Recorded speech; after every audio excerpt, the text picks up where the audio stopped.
Everyone talks about loneliness, but no one talks about this asterisk kind, the kind where you smile in public and shatter in private, where your phone is full of names but no one to call, where your silence isn't peace, it's pain. This is the loneliness that doesn't come from being alone. It comes from being unseen. You could be surrounded by people, in a crowded room, laughing even, and still feel like a ghost, because it's not about physical presence. It's about emotional absence, and when your soul goes unnoticed long enough, you begin to question if it even matters that you're here at all.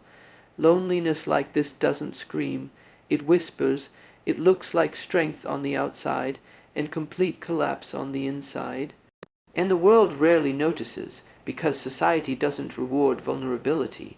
It rewards performance. We live in a culture where pain is edited out, where emotional honesty is often mistaken for weakness.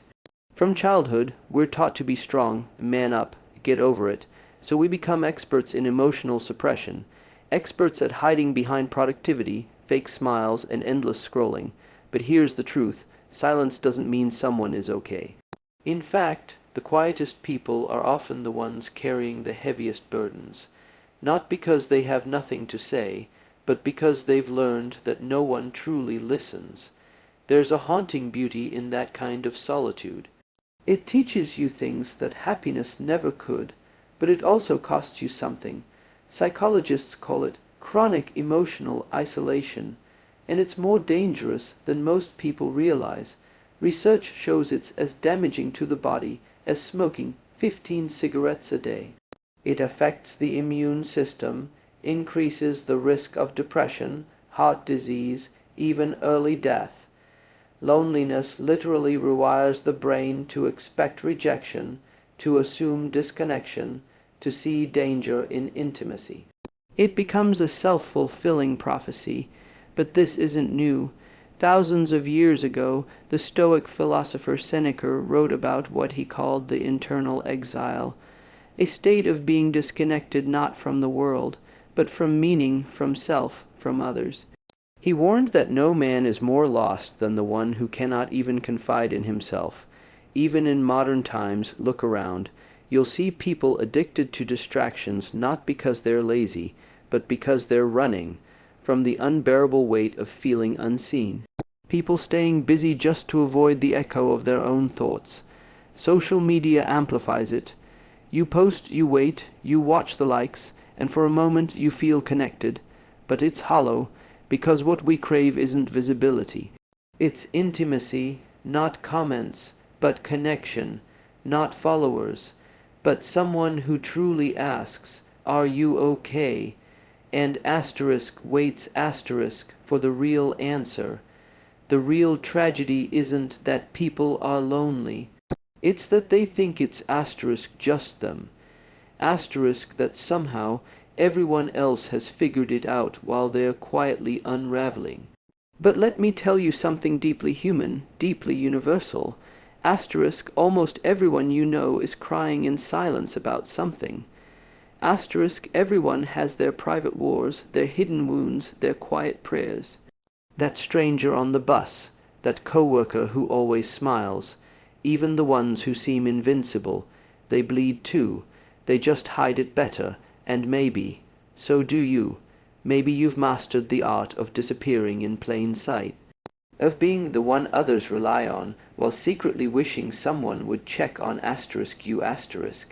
Maybe you've been holding it together for so long that you don't even remember what falling apart feels like anymore.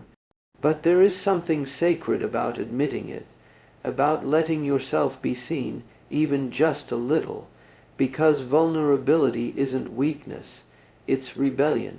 In a world that teaches us to shut down, to toughen up, to numb out, choosing to feel, to speak, to reach out, that's a radical act of self-preservation.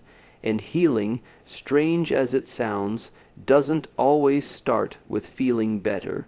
Sometimes it begins with being honest about how much it hurts, with whispering, "I'm not okay," and allowing that truth to exist without shame, You don't need to have it all figured out. You don't need to be the strong one all the time.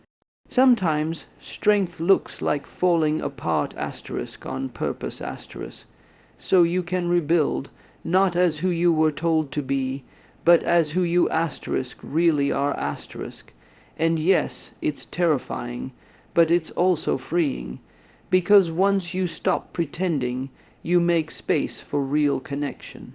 Not the performative kind, but the soul-level kind that says, I see you.